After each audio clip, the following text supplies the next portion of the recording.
उन किसान भाइयों को जिनको इसका थोड़ा कष्ट पहुंचा है उनके लिए बताना चाहता हूँ कि मैं आपको बात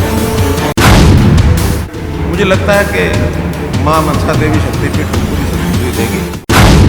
मैं समझता हूँ मेरी इस बात के कारण से अब गुस्सा जो उनके मन में था वो कहीं ना कहीं कम होगा। मेरे बयान वापस लेने के बाद भी मैं उनकी बात को आगे बढ़ाते हुए क्योंकि हमारे गढ़वाल समाज के जो कार्यक्रम है उसमें हमारे स्पीकर श्री गार्जन जी गुप्ता ये वहाँ जाएंगे। मित्रों, आज शक्तिदायिनी माँ मनसा देवी के पवित्र मंदिर में नवरात्रों के इस अवसर पर आज दूसरा नवरात्रा है। मुझे भी माँ के दर्शन करके उनकी कृपा मिली है। मैं आज इस अवसर पर कुछ कार्यक्रम जो इस मंदिर परिसर में ही जिनका उद्घाटन किया गया है, जिसमें श्री वाटिका पार्किंग है और न्यू कॉरिडोर जो मैं देखा है जो माता मनसा देवी टेम्पल और पटियाला टेम्पल को जोड़ता है, ये एक न्यू कॉरिडोर का इसका उद्घाटन किया गया है। शक्ति स्तंभ कालका और पिंजौर यानी मंदिर यानी काली माता के मंदिर को जाने के लिए जो दोनों रास्ते हैं उन पर शक्ति स्तंभ इनका भी उद्घाटन किया गया है। ये सब मिलाकर के 4,40,00,000 रुपए की लागत से बनने वाले ये चारों प्रोजेक्ट थे। एक प्रकार से जब से ये माँ मनसा देवी और काली माँ मंदिर का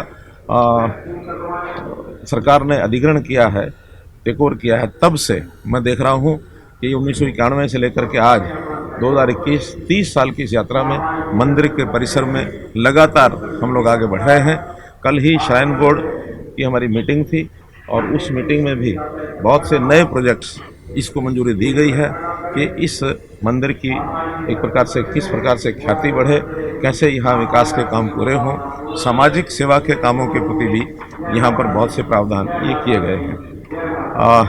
एक बात जो मुझे आज कहनी है कि माँ शक्ति देवी जो मनसा देवी शक्तिपीठ है, इनके जब दर्शन करने के लिए आते हैं तो ज़रूर मन में कुछ इच्छा होती है कि हरियाणा प्रदेश की किस प्रकार से लोगों की सेवा की जाए, कैसे भलाई हो, लोक हित में हम अपनी सरकार को कैसे चलाएं।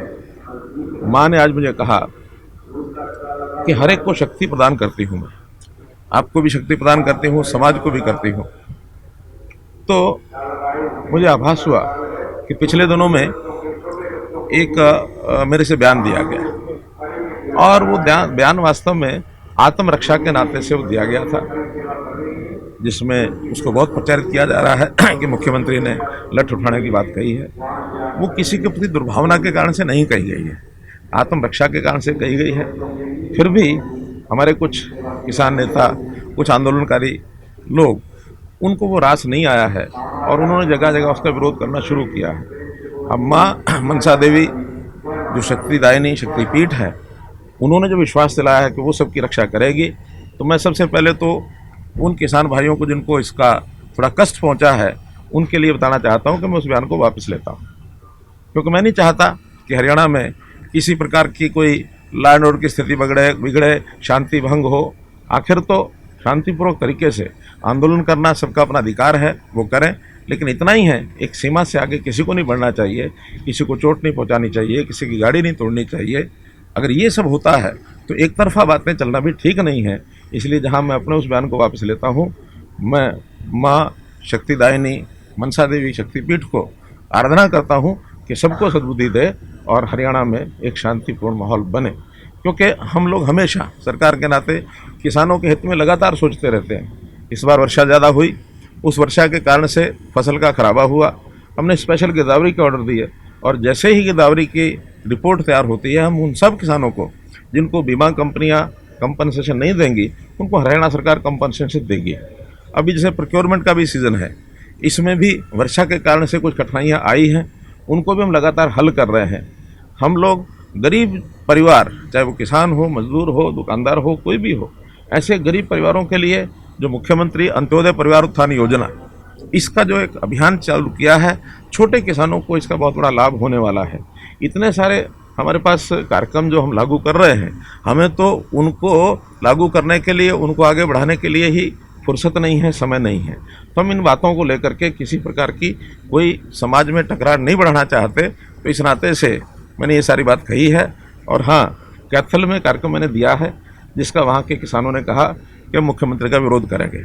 मेरे बयान वापस लेने के बाद भी मैं उनकी ही बात को आगे बढ़ाते हुए, क्योंकि हमारे अग्रवाल समाज के वो कार्यक्रम हैं, उसमें हमारे स्पीकर श्री ज्ञानचंद जी गुप्ता ये वहाँ जाएंगे, क्योंकि उन्होंने इसमें सहमति दी है कि अगर समाज का ही नेता आता है तो फिर हमें कोई आपत्ति नहीं है। इसलिए अपने स्पीकर श्री ज्ञानचंद जी गुप्ता को अधिकृत किया है कि मेरी ओर से वहाँ जाएंगे और RKSD कॉलेज का कार्यक्रम उसमें भी, और जो बाद में युवा अग्रवाल सभा के द्वारा जो कार्यक्रम किया गया उसको भी अटेंड करेंगे और मेरी ओर से भी उनको जाके शुभकामना देंगे। यही बात आपके सामने मैंने रखी। कहते हैं कि मां मनसा देवी के दर्शन मात्र से जो है मनोकामनाएं पूर्ण हो जाती हैं। आपने आज ये अपना बयान वापस लेकर फिर से साबित कर दिया है कि जनता ही आपके लिए सर्वोपरि है। आपको लगता है सर, जिस तरीके से विपक्ष जो है घेर रहा है बार बार बीजेपी के विधायक या मंत्रियों को, क्या आपके जो आपने बयान दिया है उसको वो पॉजिटिवली लेंगे? मुझे लगता है कि माँ मनसा देवी शक्तिपीठ उनको भी सद्बुद्धि देगी और निश्चित रूप से वो इसके ऊपर विचार करेंगे। और इस प्रकार की चीज़ों को समाज में एक शांति बनाए रखने के, लॉ एंड ऑर्डर की स्थिति को बनाए रखने के लिए हमारी मांगें हो सकती हैं, हम उसको शांतिपूर्ण तरीके से रखते रहें, कोई टकराव न बढ़े। इसी नाते से हमको सबको इसका पालन करना चाहिए। सवाल मेरा एलनाबाद का था। ये बयान वाला जो आपने बताया काफ़ी प्रशंसनीय बात है, लेकिन एलनाबाद चुनाव को लेकर जिस तरह अब कल बीजेपी के कैंडिडेट ने भी अपना नामांकन भर दिया है, अगर कांग्रेस और इनेलो की बात करें तो जाट उम्मीदवार मैदान में उतारा, लेकिन बीजेपी को अभी अपने नॉन जाट अच्छा है कि आज इस परिसर में हम राजनीतिक बात न करें, समाज के प्रति सद्भावना, समाज की शांति बनी रहे, आपस में मिलजुल करके रहें। और चुनाव जहाँ तक है लोकतांत्रिक एक तरीका होता है, उसके अंदर एक व्यवस्था बनाई गई संविधान के द्वारा, उसी अनुसार सब लोग व्यवहार करें। और मैं समझता हूँ मेरी इस बात के कारण से अब गुस्सा जो उनके मन में था वो कहीं ना कहीं कम होगा। यही मेरा एक प्रकार से माँ की चरणों में प्रार्थना है।